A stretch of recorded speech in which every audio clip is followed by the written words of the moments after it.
Good morning friends, मैं रजनीश शुक्ला एक बार फिर से आप सभी का स्वागत करता हूं अपने official YouTube channel army and civil service में। दोस्तों, जैसा कि आप जानते हैं कि हमारे इस चैनल में फ्री ऑफ कॉस्ट सब कुछ एक सीक्वेंस वाइज चल रहा है। उसी के सीक्वेंस में आज का जो हमारा वीडियो होगा वो ऊतक के ऊपर होगा, प्लांट टिश्यू के ऊपर होगा। हमने बायोलॉजी के ओरिजिन से लेकर के सेल क्या है, सेल के ऑर्गन्स क्या होते हैं, उन सभी के बारे में हम लोगों ने देख लिया है। आज जो अपने को देखना है वो प्लांट टिश्यू के बारे में देखना है, मतलब पादप ऊतक के बारे में देखना है। पादप ऊतक के बाद अपन देखेंगे पादप की मॉर्फोलॉजी देखेंगे, मतलब पादप की आकारिकी देखेंगे। फिर इसके बाद अपन मूव कर जाएंगे जंतु विज्ञान की तरफ, मतलब जूलॉजी के तरफ। तो जब अपन जूलॉजी की तरफ जाएंगे ना, तो जूलॉजी से रिलेटेड मतलब ह्यूमन बीइंग्स और जितने भी जानवर होते हैं ना, उनके बारे में अपन डिटेल्ड स्टडी करेंगे। अभी अपन पादप के बारे में डिटेल्ड स्टडी कर रहे हैं, जिसमें अपन वायरस को पढ़ लिया है, जीवाणु को पढ़ लिया है, शैवाल को पढ़ लिया है, कवक को पढ़ लिया है, और जो वर्गीकरण होता है उसको अपन देख लिए हैं, सेल को देख लिए हैं। आज का जो अपना टॉपिक है वो पादप ऊतक है। सबसे पहले तो आपको मैं बता दूं कि जैसे ही अनलॉक की प्रक्रिया शुरू हो गई है ना, तो अनलॉक के बाद अब आपके एग्जाम्स जितने भी पेंडिंग में थे वो सारे एग्जाम्स अब बहुत जल्दी होंगे, क्योंकि गवर्नमेंट के ऊपर एक मैसिव प्रेशर बनता जा रहा है, बहुत ज्यादा दबाव बनता जा रहा है। क्योंकि आप देख रहे हैं कि 2-3 साल में, खासतौर से अगर आप स्टेट वाइज बात करें तो कहीं पे भी कोई वैकेंसी क्लियर नहीं हुई है। लगभग 2018-19 से अपन देखें तो कोई भी वैकेंसी क्लियर नहीं हुई है। तो गवर्नमेंट के ऊपर, चाहे वो सेंट्रल गवर्नमेंट हो चाहे वो स्टेट गवर्नमेंट हो, बहुत ज्यादा प्रेशर है। और भारत में जो अनएम्प्लॉयमेंट रेट है वो विश्व में नंबर 1 पर है, ये आप जान लीजिए। ठीक है, तो स्टडी आप कहने का मतलब ये है कि स्टडी आप कंटिन्यू रखिए। तो देखते हैं ऊतक के बारे में देखते हैं। ऊतक की खोज जो है ना, सर्वप्रथम विचंट ने किया था। ये आपको पहली चीज आपको याद रखना है, ठीक है ना। किसने किया था? विचंट ने किया था, ठीक है। अच्छा, इन्होंने जब ऊतक की खोज किया तो उन्होंने ये कहा था कि केवल उन्होंने खोज कर दिया था, कोई उनका नाम वगैरह कुछ नहीं दिया था। तो जो नाम देने की जो परिपाटी है तो उनको मैलपीजी ने दिया था, ठीक है। मैलपीजी ने जो है, तो मैलपीजी या मैलपीजी, ठीक है, हिंदी मीडियम में मैलपीजी कुछ बुकों में लिखे मिलेगा, तो आपको कंफ्यूज नहीं होना। तो इन्होंने जो है तो ऊतक का नाम दिया, और उन्होंने एक और काम किया था। इन्होंने एक अलग विज्ञान की स्थापना किया और बताया कि विज्ञान की वह शाखा जिसमें ऊतक का अध्ययन किया जाता है उसे हिंदी में औतिकी कहते हैं, ठीक है। उसे हिंदी में क्या कहते हैं? औतिकी कहते हैं। इंग्लिश में इसी को हिस्टोलॉजी कहते हैं, ठीक है। हिस्टोलॉजी बोलते इसको कहा जाता है। पूछा जाता है कि ऊतक का अध्ययन जिसके अंतर्गत किया जाता है उसे क्या कहते हैं, तो उसे हिस्टोलॉजी या औतिकी कहते हैं। औतिकी के पिता जो है ना, तो मैलपीजी को माना जाता है। फादर ऑफ हिस्टोलॉजी कौन है? तो मैलपीजी को पिता भी कहा जाता है, ठीक है। अच्छा, अब हिस्टोलॉजी का नाम, जो औतिकी तो हिंदी में हो गया, हिस्टोलॉजी किसने दिया था? तो हिस्टोलॉजी मेयर ने दिया था, ठीक है। हिस्टोलॉजी शब्द किसने दिया? तो मेयर ने दिया था। ये इसका इंट्रोडक्शन हुआ। अब देखते हैं कि ऊतक होते क्या हैं, आखिरकार ऊतक हैं क्या। ये आपको ध्यान रखना है कि हमारा जो मेन लक्ष्य है ना वो प्लांट टिश्यू को लेकर के है, लेकिन जो ऊतकों की डेफिनेशन वगैरह होगी तो चाहे वो एनिमल हो चाहे वो प्लांट हो, सभी में तो एक ही होगी। तो ऊतक क्या होते हैं ये देखते हैं। देखिए, कोशिकाओं से ही ऊतक बनते हैं, ठीक है। तो कोशिकाओं का ऐसा समूह, कोशिकाओं का एक समूह होगा, और वो समूह कैसा होगा? जो उत्पत्ति में, आकार में, रचना में, कार्य में समान होगा, उसे हम क्या कहेंगे? ऊतक कहेंगे, ठीक है। ऊतक की उत्पत्ति किससे होती है? कोशिकाओं से होती है। कोशिकाओं का एक समूह होता है, एक ग्रुप होता है। तो कोशिकाओं के सारे समूह को नहीं कहा जाता ऊतक, मतलब ऐसी कोशिकाओं के समूह को ऊतक कहा जाता है जिसकी उत्पत्ति भी समान हो, जिसकी संरचना भी समान हो, जिसके कार्य भी समान हो। तो ऐसी कोशिकाओं के समूह को हम क्या कहते हैं? ऊतक कहते हैं, ठीक है ना। क्या कहते हैं, ऊतक कहते हैं। कोशिकाओं का एक समूह जिसकी संरचना कार्य उत्पत्ति ये सब क्या हो, समान हो, तो उसे हम क्या कहेंगे, समान हो, उसे हम क्या कहते हैं, ऊतक कहते हैं। ठीक है, उसे हम क्या कहते हैं, ऊतक कहते हैं। अब आपके दिमाग में ये बात होगी कि सर ये कोशिका तो ठीक है, वृद्धि कर ली या कि प्लांट के बॉडी को बनाने में महत्वपूर्ण भूमिका निभा दी, लेकिन ऊतक क्या करते हैं, ऊतक भी विभिन्न तरह के कार्य करते हैं। ठीक है, जैसे पेड़ को मजबूती प्रदान करना, जैसे पेड़ों में भोज्य पदार्थ स्टोरेज करना। कुछ ऊतक ऐसे होते हैं जो श्वसन में भी इंपॉर्टेंट होते हैं, कुछ ऊतक ऐसे होते हैं जो पौधों की वृद्धि में भी सहायता करते हैं, कुछ ऊतक ऐसे होते हैं जो पौधे की मोटाई में वृद्धि में सहायता करते हैं। तो ये भी, और कुछ ऊतक तो ऐसे होते हैं जो ट्रांसपोर्टेशन करते हैं, मतलब जड़ की चीज में, जड़ में जो पानी है उसको लीफ तक ले जाएंगे और लीफ में जो बना हुआ भोज्य पदार्थ है उसको भी निभा। तो ये बहुत सारे काम करते हैं। ठीक है, वृद्धि से लेकर के, विकास से लेकर के, परिवहन से लेकर के, मजबूती से लेकर के, बहुत सारे ऊतक तो ऐसे होते हैं जो प्रजनन में भी सहायता करते हैं। तो ये सारे काम कौन करता है, ऊतक करते हैं। ठीक है, अच्छा अब देखते हैं कि जो पादप ऊतक होते हैं वो मुख्यतः कितने प्रकार के होते हैं। जो पादप ऊतक होते हैं उसी तरह जंतु के भी ऊतक होते हैं। हालांकि अभी हम जंतु के बारे में चर्चा नहीं कर रहे हैं, केवल पादप के बारे में चर्चा कर रहे हैं, और पादप के बारे में चर्चा करने के बाद अपन जंतु के बारे में चर्चा करेंगे।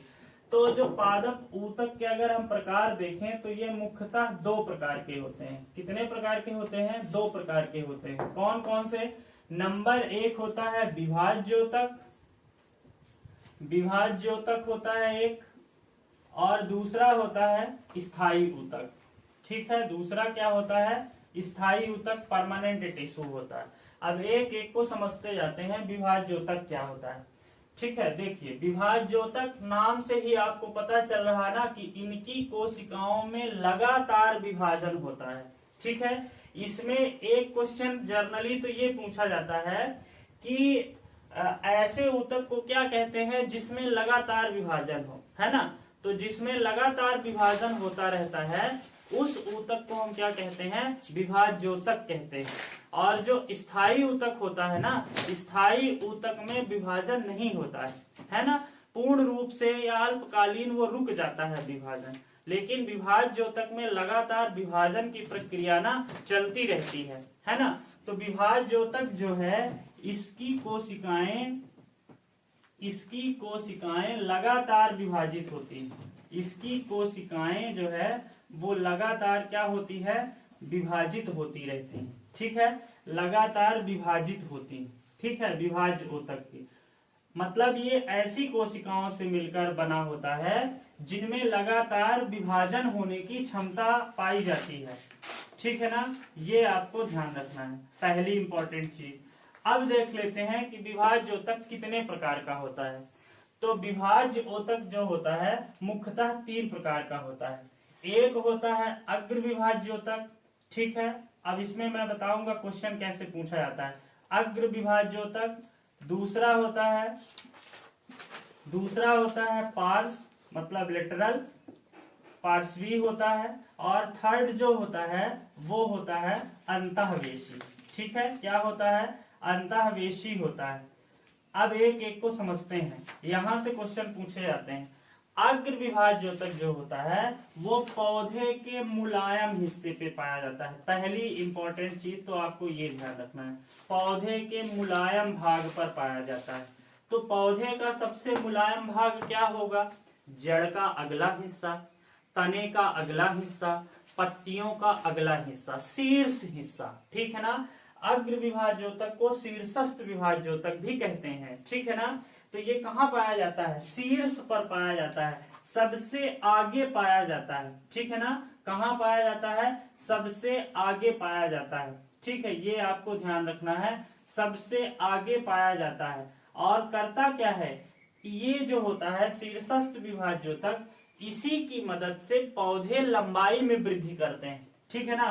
पौधे में जो लंबाई की वृद्धि होती है ना, वो किसके कारण होती है, तो ये अग्र विभाज्योतक के कारण होता है। मैंने बताया कि इस ऊतक में लगातार विभाजन होता है, चाहे वो प्लांट हो चाहे वो एनिमल हो, इनमें अगर वृद्धि हो रही है, चाहे शारीरिक विकास की बात जब अपन करें, तो वो किसके माध्यम से होता है, वो सेल डिवीजन के माध्यम से होता है, कोशिका के विभाजन से होता है ना। अभी अपन आज एक पौधा लगाते हैं, बहुत छोटा रहता है, लेकिन कालांतर में धीरे धीरे जैसे जैसे बाय द टाइम स्पेंड होता है, तो वो क्या होता है, बड़ा हो जाता है ना। तो वो बड़ा होने की प्रक्रिया कैसे होती है, लगातार सेलों में डिवीजन होता है।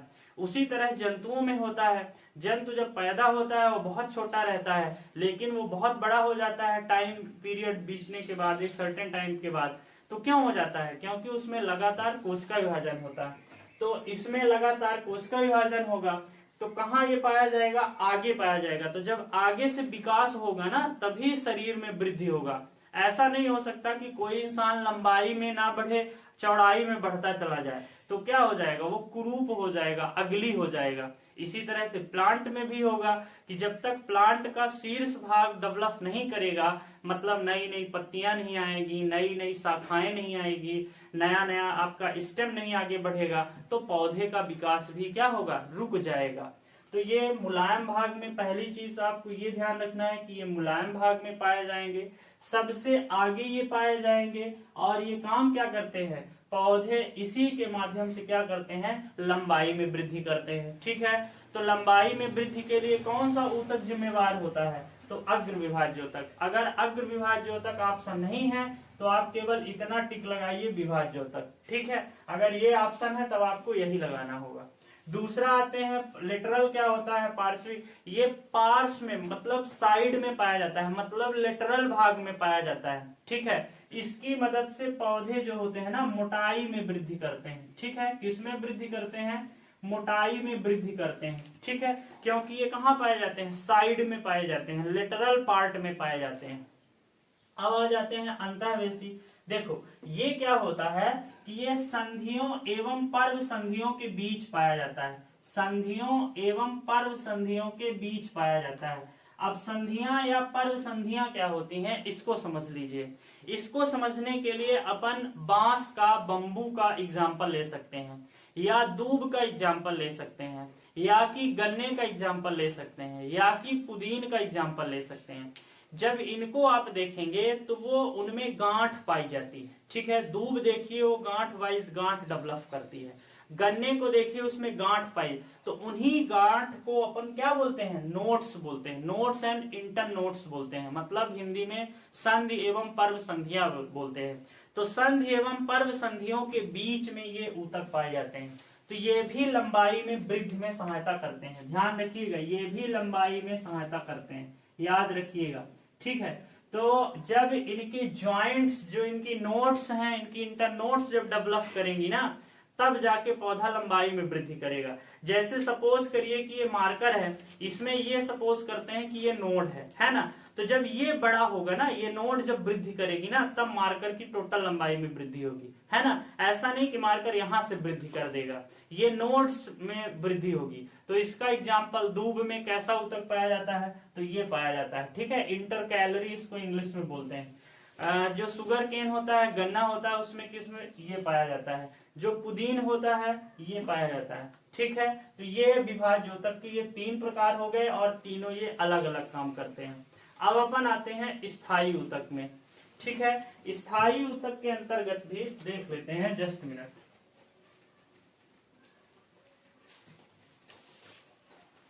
जो स्थायी ऊतक हैं तो उनका नाम ही है कि उनमें कभी भी विभाजन नहीं होगा। ठीक है ना, स्थायी ऊतक। दूसरा जो है वो क्या है, स्थायी ऊतक है।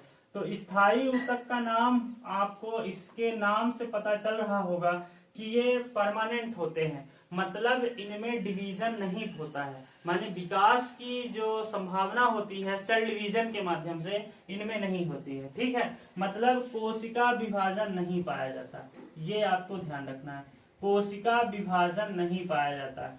ठीक है, ये आप ये ध्यान रखिए। ठीक है, अब जो स्थायी ऊतक होते हैं ना, ये भी 2 प्रकार के होते हैं, एक होता है सरल ऊतक और एक होता है जटिल ऊतक। ठीक है, एक सरल होता है और एक क्या होता है, जटिल होता है। देखो जो सरल ऊतक होता है वो क्या करता है कि वो विभिन्न प्रकार के भोज्य पदार्थों को स्टोर करता है। जैसे इसमें सबसे पहले आता है आपका पेरेनकाइमा, ठीक है ना। सरल ऊतक में सबसे पहले क्या आता है, पेरेनकाइमा आता है, ठीक है। पेरेनकाइमा को ही मृदूतक कहते हैं, हिंदी में मृदूतक कहते हैं। ये क्या करता है, ये वसा हो गई आपकी, प्रोटीन हो गया आपका, इनका जो है ना ये संग्रह करता है। मंड हो गया, ठीक है, मंड मतलब स्टार्च, ये पौधों में कौन संग्रह करता है, कौन स्टोर करता है, तो पेरेनकाइमा करती है। कौन करता है, पेरेनकाइमा करती है। इसके अलावा इसमें एक होता है कोलेनकाइमा, ठीक है ना, क्या करता है, कोलेनकाइमा। दूसरा होता है कोलेनकाइमा। कोलेनकाइमा जो होता है ना वो क्या करता है, पौधों में टेंसाइल शक्ति देता है। टेंसाइल माने लचकदार होना, ठीक है ना, फ्लेक्सिबिलिटी। पौधे जो होते हैं वो क्या होते हैं, टेंसाइल होते हैं, उनमें टेंसाइल प्रवृत्ति होती है, मतलब वो लचकदार होते हैं, मतलब वो फ्लेक्सिबल होते हैं, है ना। तो जो टेंसाइल पावर होती है, लचकदार जो पावर होती है ना, वो कौन देता है, कोलेनकाइमा देता है, ठीक है। इसके अलावा सरल में ही एक तीसरा होता है स्टोन सेल, ठीक है, एक तीसरा होता है स्टोन सेल होती है, ठीक है। स्टोन सेल क्या होता है, स्टोन सेल जैसे आप देखिए अखरोट के ऊपर एक आवरण पाया जाता है ना, नारियल के ऊपर एक आवरण पाया जाता है, वो बहुत सख्त होता है ना। तो वो जो आवरण होता है ना वो किससे मिलके बना होता है, स्टोन सेल से मिलके बना होता है, ठीक है। नारियल का जो हो गया हिस्सा, ठीक है ना, उसके बाहरी हिस्से को निकालने के बाद जो काफी सॉलिड होता है वो किससे बना होता है, स्टोन सेल से बना होता है। ऐसे आप देख लीजिए अखरोट, आप देख लीजिए अखरोट के चारों तरफ एक खोल पाया जाता है ना, उस खोल के अंदर अखरोट रहता है, उसको जब खाना हो तो अखरोट उसको पहले निकालना होता है, फिर अपन खाएंगे। तो ये किससे बने होते हैं, क्वेश्चन पूछे जाते हैं कि नारियल की जो खोल होती है किससे बनी होती है, स्टोन सेल से बनी होती है। अखरोट की बनी होती है वो किससे बनी होती है, स्टोन सेल से बनी होती है। तो सरल ऊतक के अंतर्गत ये तीन होते हैं। पेरेनकाइमा हो गई सबसे पहले, तो पेरेनकाइमा क्या करती है, पौधे में वसा हो गया, स्टार्च हो गया, प्रोटीन हो गया, इनको स्टोर करती है, ठीक है। फिर हो गई कोलेनकाइमा। कोलेनकाइमा क्या करती है कि टेंसाइल पावर देती है, मतलब लचकदार। पेड़ अगर लचकदार नहीं होंगे ना तो जल्दी टूटेंगे, ठीक है ना, अगर वो सीधे रहेंगे ना तो जल्दी टूटेंगे। अगर लचकदार होगी, जैसे देखिए आप बेशरम को देखिए, लता उसको अपन कहते हैं, रोड के किनारे आप बेशरम को कभी नहीं देखेंगे कि वो टूट गया। क्यों, क्योंकि वो इतना टेंसाइल होता है, इतना लचकदार होता है कि जब हवा चलती है ना तो वो मतलब एकदम इंद्रधनुष जैसे हो जाता है, मतलब लचक जाता है, तो नहीं टूटता। लेकिन आम के पेड़ को देखिए, कम उसमें टेंसाइल पावर होती है, तो जब तूफान आता है तो वो टूट जाते हैं, लेकिन बेशरम नहीं टूटता। और भी बहुत सारे ऐसे पेड़ हैं, जैसे बम्बू को ही देख लीजिए, बांस भी आप बहुत कम देखेंगे कि टूटेगा, है ना। तो इसका मेन वजह क्या है, क्योंकि उनमें टेंसाइल पावर ज्यादा है। फिर आ जाते हैं तो स्टोन सेल है तीसरा, तो ये क्या करती है, आवरण बनाती है, ठीक है, सख्त आवरण बनाती है, काफी मजबूत आवरण बनाती है। तो ये हो गई। अब आते हैं जटिल ऊतक में। जटिल ऊतक आपके लिए सबसे इंपॉर्टेंट है, ये सारे क्वेश्चन पूछे जाते हैं, इनका आप स्क्रीनशॉट ले सकते हैं, रफ में इनका नोट्स बना सकते हैं। अब आ जाते हैं जटिल ऊतक। जटिल ऊतक में दोस्तों बहुत इंपॉर्टेंट चीजें दो आती हैं। एक होता है आपका जाइलम, पेड़ में बहुत इंपॉर्टेंट है, जाइलम होता है, और दूसरा जो होता है वो होता है फ्लोएम होता है, ठीक है। अब एक एक को समझिए। जाइलम जो होता है वो जल का अवशोषण करता है, किसका, जल का एवं लवण का अवशोषण करता है। कहां से अवशोषण करता है, जमीन से करता है, ठीक है। कहां से करता है, जमीन से। देखिए यहाँ पास जा वर्ड की बहुत इंपॉर्टेंट है, जा से जाइलम हो गया, क्या करता है, जल का अवशोषण करता है। कहां से करता है, जमीन से करता है, ठीक है ना। अब जल के साथ क्या पाया जाता है, लवण भी पाया जाता है, तो लवण का भी अवशोषण करेगा, ठीक है। अच्छा, जो जाइलम होता है ना वो जो जाइलम होता है वो जड़ से जल को, जड़ से क्या लिया, जल को लिया, और कहां तक ले गया, एकदम ऊपर तक ले गया, मतलब पौधे के विभिन्न हिस्से तक ले गया, ठीक है ना, गुरुत्वाकर्षण के विपरीत, ठीक है। तो ये क्वेश्चन पूछा जाता है कि जल और लवण का अवशोषण कौन करता, तो जाइलम करता। ठीक है। जमीन से जो अवशोषण करता है तो कौन सा टिश्यू करता है, जाइलम करता है। जड़ से लेकर के पौधे के ऊंचाई तक कौन ले जाता है, जल और लवण को, तो जाइलम ले जाता है। ये जाइलम की इंपॉर्टेंट हुए। जाइलम में एक एसएससी में क्वेश्चन और पूछा जाता है, क्या क्या पूछा जाता है ये देखिए। जाइलम में दो महत्वपूर्ण चीजें होती हैं, एक होती है वाहिनिकाएं, वाहिनिकाएं होती हैं, और दूसरी होती हैं वाहिकाएं, ठीक है ना, वाहिकाएं होती हैं। तो एसएससी में ये अच्छे क्वेश्चन पूछे जाते हैं कि वाहिनिकाएं किसमें पाई जाती हैं, तो जाइलम में पाई जाती है। अब वाहिका किसमें पाई जाती है, ये भी जाइलम में पाई जाती है। लेकिन जो फ्लोएम होता है ना, इसका उल्टा अभी अपन फ्लोएम के बारे में भी डिस्कस करेंगे।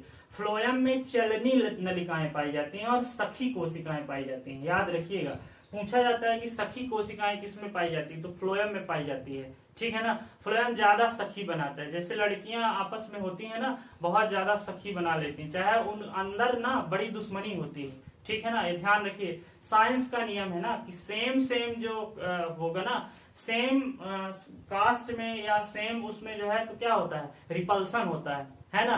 तो लड़कियों के बहुत कम ही खास दोस्त होती हैं, है ना। उसी तरह हम लोगों में भी होता है, ऐसा नहीं है, तो ध्यान रखिए। तो ये फ्लोएम जो होता है ना, सखी बनाने के लिए ज्यादा एक्साइटेड रहता है, तो सखी कोशिकाएं पाई जाती हैं, ठीक है ना। अब सखी जब बनाएंगे तो आप पिक करते हैं ना, चूज करते हैं, मतलब एक तरह से चालते हैं। तो फ्लोएम में सखी कोशिकाएं भी पाई जाती हैं और चलनी कोशिकाएं भी पाई जाती हैं, या चलनी नलिकाएं भी पाई जाती हैं। फ्लोएम करता क्या है, फ्लोएम जाइलम का जस्ट उल्टा काम करता है। मतलब जितना भी किचन से बना हुआ फूड मटेरियल, पौधे का किचन किसे कहा जाता है, पत्तियों को, है ना।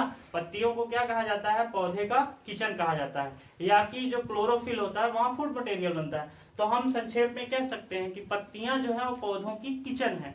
तो किचन से जो बना हुआ खाना है ना, वो पौधे के नीचे की तरफ विभिन्न हिस्सों में लेकर आता है। कौन लेकर आता है, फ्लोएम लेके आता है, ठीक है। तो ये पादप ऊतक के बारे में ये बेसिक चीजें आपको पता होनी चाहिए, ठीक है। इसमें क्वेश्चन कौन कौन से पूछे जाते हैं ये भी मैंने समझा दिया है, ठीक है। इसके बाद का जो हमारा वीडियो होगा, पार्ट नंबर 2 होगा, उसके बारे में हम जंतु ऊतक के बारे में भी अध्ययन करेंगे।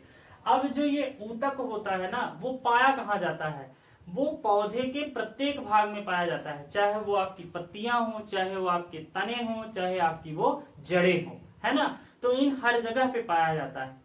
अब अपन क्या करते हैं कि ऊतक से संबंधित कुछ महत्वपूर्ण जड़ों को भी देख लेते हैं, क्योंकि ऊतक की जो भूमिका होती है ना, वो क्या होती है कि वो जलानुवर्त होती है। मतलब क्या होता है, जो जाइलम हुआ तो मैंने बताया ना, जमीन के अंदर जाता है, और जो जड़ें होती हैं वो भी कहाँ जाती हैं, जमीन के अंदर जाती हैं। तो जाइलम कहाँ पाया जाता है, बेसिकली जड़ में पाया जाता है। तो अब हम क्या करते हैं कि जड़ को समझ लेते हैं कि जड़ क्या होती है, जड़ से कैसे क्वेश्चन पूछे जाते हैं, तो उसको अपन समझ लेते हैं। जो एक संपूर्ण पौधा होता है ना, वो संपूर्ण पौधा 2 भागों में बटा होता है, ठीक है। उसको अपन समझाते हैं, 1 मिनट।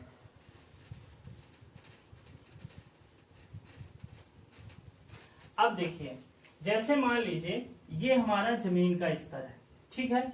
यहाँ पे हमने क्या किया कि एक पौधा लगाया। सपोज करिए कि ये हमारा कोई प्लांट है, ठीक है। इसमें ये शाखाएं लगी हुई हैं, ठीक है, ये शाखाएं लगी हुई हैं, इनमें ये पत्तियां लगी हुई हैं, ठीक है।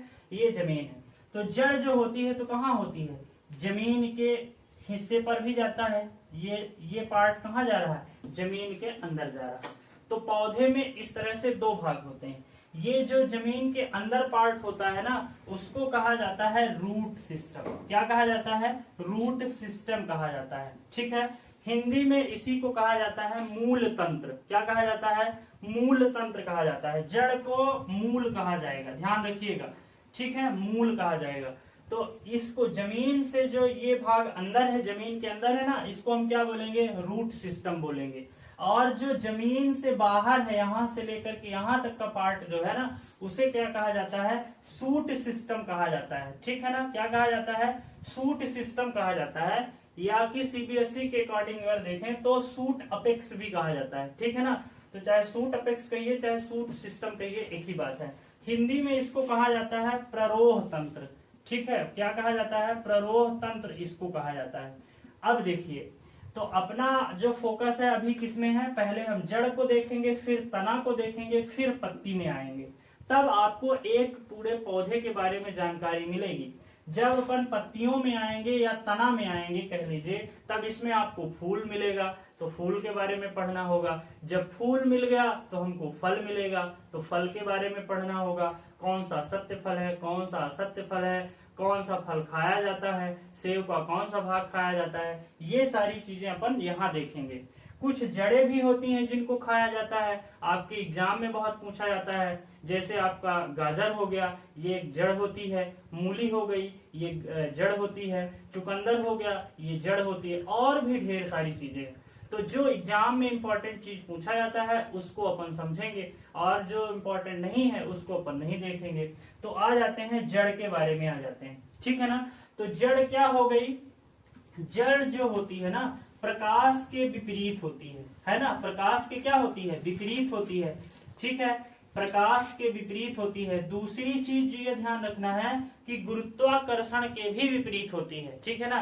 क्योंकि जब पृथ्वी के केंद्र में जाएंगे ना तो गुरुत्वाकर्षण क्या होता है, शून्य होता है ना। अगर जमीन सबसे ज्यादा कहाँ होता है, जमीन के सतह पर होता है, ठीक है ना। अब वो आप ध्रुव पर और इक्वेटर पर मत जाइएगा, वो एक अलग बात है।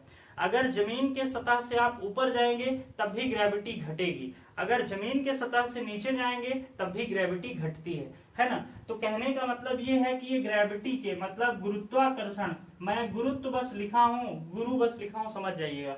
गुरुत्वाकर्षण की क्या होती है, विपरीत होती है, ठीक है। कौन, जड़, ठीक है। तीसरी चीज ये ध्यान रखिए कि ये जलानुवर्त होती है, जलानुवर्त होती है। जलानुवर्त का मतलब क्या हुआ, जल की तरफ जाती है, जल के अनुवर्त होती है, मतलब जल की तरफ जाती है, ठीक है। अंधेरे में विकास करती है, ठीक है। अब जमीन के अंदर तो वहां सर्च लाइट या कि एलईडी बल्ब नहीं लगा हुआ है ना, तो ये अंधेरा इसको पसंद है, या कि मान के चलिए कि अंधेरे में ये विकास करती है, ठीक है। अब तीसरी चीज इसके नेक्स्ट जो आपको जो ध्यान रखना है वो ये ध्यान रखना है कि जड़ में जो है ना संधियां एवं पर्व संधियां नहीं पाई जाती, ठीक है ना। संधियां एवं पर्व संधियां नहीं पाई जाती, ये डायरेक्ट क्वेश्चन पूछे जाते हैं। ये जो मैं विशेषताएं बता रहा हूं ना, तो डायरेक्ट क्वेश्चन पूछे जाते हैं। तो संधियां एवं पर्व संधियां जड़ों में नहीं पाई जाती हैं, ये चीज हो गई। जड़ों में कलियां नहीं पाई जाती हैं, कलियां कहाँ पाई जाती हैं, फूलों में पाई जाती हैं, ठीक है ना। शाखाओं में पाई जाती हैं, तना में पाई जाती हैं, जड़ में कलियां नहीं पाई जाती हैं, ठीक है। तो इतनी चीज जो है ना आपको जड़ के बारे में ध्यान रखना है कि जड़ में कलियां नहीं पाई जाती हैं, जड़ में संधि एवं पर्व संधियां नहीं पाई जाती हैं, ये प्रकाश के विपरीत वृद्धि करती हैं, ठीक है, गुरुत्वाकर्षण के विपरीत वृद्धि करती हैं, जलानुवर्त होती हैं, और ये क्या करती हैं, अंधेरे में रहती हैं। इनमें जो होता है एक और चीज ध्यान रखिए, इनमें मूल टोप पाया जाता है, ये बहुत इंपॉर्टेंट है, मूल टोप पाया जाता है, ठीक है। रूट कैप इंग्लिश में कहते हैं। अब इसको ये देखिए, ये एक ऐसा कैप होता है कि इसमें एक प्रकार का पौधा, एक प्रकार का केमिकल सिक्रेट होता है, ठीक है। AIO करके ये पौधा एक केमिकल होता है, ये सिक्रेट होता है। जैसे आप देखिए कि जहां पास चट्टान होती है वहां पास भी पौधे निकल आते हैं, ठीक है ना। कैसे निकल आते हैं, कैसे उनकी जड़ें अंदर तक जा पाती हैं। तो ये जो AIO अथवा AII होता है और AIA होता है, ये तीन तरह के होते हैं। इसकी चर्चा अपन नहीं करेंगे, ज्यादा इंपॉर्टेंट नहीं है। बस इतना इसमें आपको ध्यान रखना है कि ये क्वेश्चन पूछा जाता है कि चट्टानों पर भी जड़ें कैसे अंदर तक चली जाती हैं। तो ये जो मूल टोप है ना, मतलब रूट कैप जो है ना, एक केमिकल सिक्रेट करता है। केमिकल ये तीन तरह के होते हैं। पूरा नाम जो होता है, कभी कभी पूरा नाम पूछ लिया जाता है या कि डायरेक्ट केमिकल पूछ लिया जाता है, तो उसका नाम होता है एल्डोल एसिटिक एसिड। तो वो क्या करता है, जब सिक्रेट कर देता है ना, तो वहां की चट्टान जो है ना वो गलने लगती है, और रूट जो है, जड़ जो है ना, आराम से गहराई तक पहुंच जाती है। आई बात समझ में। तो ये एक मूल टोप पाया जाता है, इंग्लिश में इसको रूट कैप कहते हैं, ठीक है। और फिर आपने देखा होगा ना कि जड़ों में बहुत पतली महीन महीन शाखाएं पाई जाती हैं, बाल जैसी स्ट्रक्चर, खूब पतली महीन फाइन ब्रांचेज जो होती हैं, उनको क्या कहा जाता है, उनको रूट हेयर कहा जाता है। क्या कहा जाता है, रूट हेयर कहा जाता है। तो रूट हेयर भी कहाँ पाया जाता है, जड़ों में पाया जाता है, ठीक है, उम्मीद करता हूँ ये सारी चीजें आपके कॉन्सेप्ट में आ गई होंगी। ठीक है, अब अपन बढ़ते हैं कि जड़ कितने प्रकार की होती है और किस जड़ का क्या खाया जाता है और क्या काम होता है, तो देखते हैं।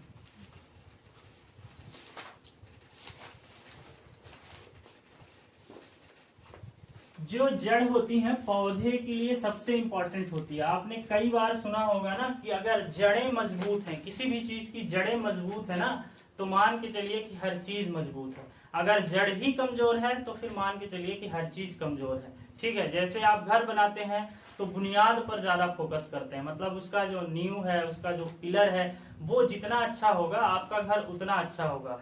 मर्जी आप, अगर आपका नींव अच्छा नहीं है ना, तो आप चाहे जितना भी पेंट करा लीजिए, जितना भी सब कुछ कर लीजिए, वो ठीक होने वाला नहीं है। तो जो जड़ें होती हैं, पहले तो देखिए जड़ कहते किसे हैं, इसकी परिभाषा देखिए। देखिए, पौधे का ऐसा भाग जो अंकुरण के समय, पौधे का ऐसा भाग, पौधे का ऐसा भाग जो अंकुरण के समय, अंकुरण के समय मूलांकुर से विकसित हो। ये इंपॉर्टेंट है, ये बहुत क्वेश्चन पूछा जाता है कि जड़ का विकास कहां से होता है, तो जड़ का विकास मूलांकुर से होता है। ठीक है, कहां से होता है, मूलांकुर से। और तने का कहां से होता है, तने के बारे में अपन डिस्कस करेंगे, लेकिन अभी यहाँ पास मैं बता दूं कि ये प्रांकुर से विकास करता है। ठीक है, जो तना होता है वो किससे करता है, प्रांकुर से विकास करता है तना। लेकिन जो जड़ होती है इसको भी भूल जाइए, क्योंकि अपन तना में अपन अलग से स्टडी करेंगे, मैंने बस बता दिया। जड़ का विकास कहां से होता है, मूलांकुर से होता है। तो पौधे का ऐसा भाग जो अंकुरण के समय मूलांकुर से विकसित होता है, उसे हम क्या कहते हैं, जड़ कहते हैं। ठीक है ना, तो अक्सर ये क्वेश्चन पूछा जाता है कि जड़ का विकास कहां से होता है, तो मूलांकुर से होता है। अब देखते हैं जड़ कितने प्रकार की होती हैं। जड़ जो होती हैं वो दो प्रकार की होती हैं। एक होती है मुसला जड़। ठीक है, मुसला जड़, इंग्लिश में इसको टैप रूट बोलते हैं। और दूसरी होती है अपस्थानिक जड़ें।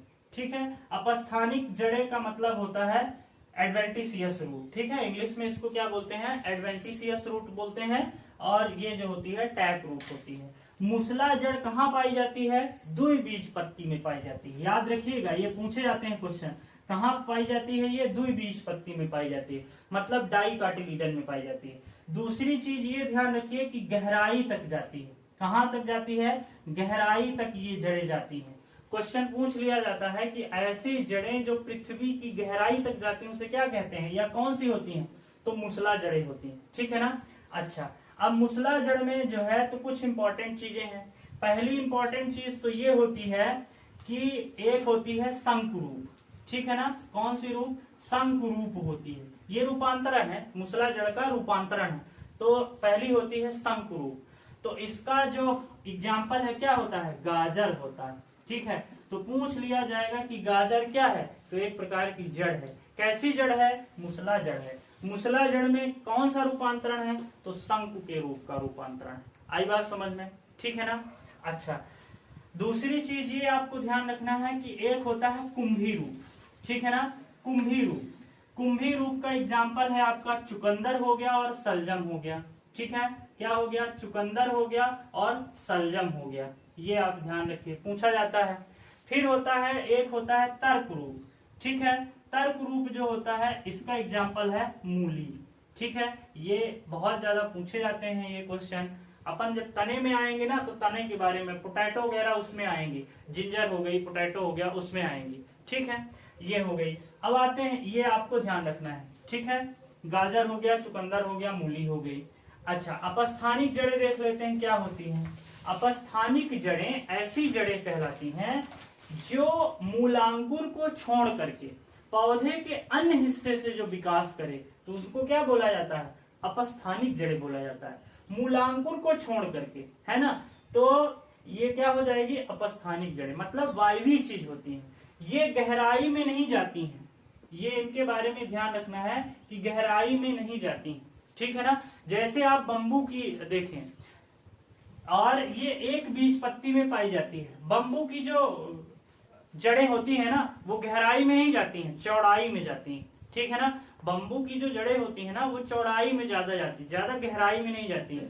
लेकिन आप आम का देखिए और भी बाकी ट्रीज को देखिए, यूकेलिप्टिस को देखिए, यूकेलिप्टिस के बारे में तो ये कहा जाता है कि वो जितनी ऊंचाई पर होती है ना उतने ही नीचे होती है। आई बात समझ में? तो ये ध्यान रखिएगा।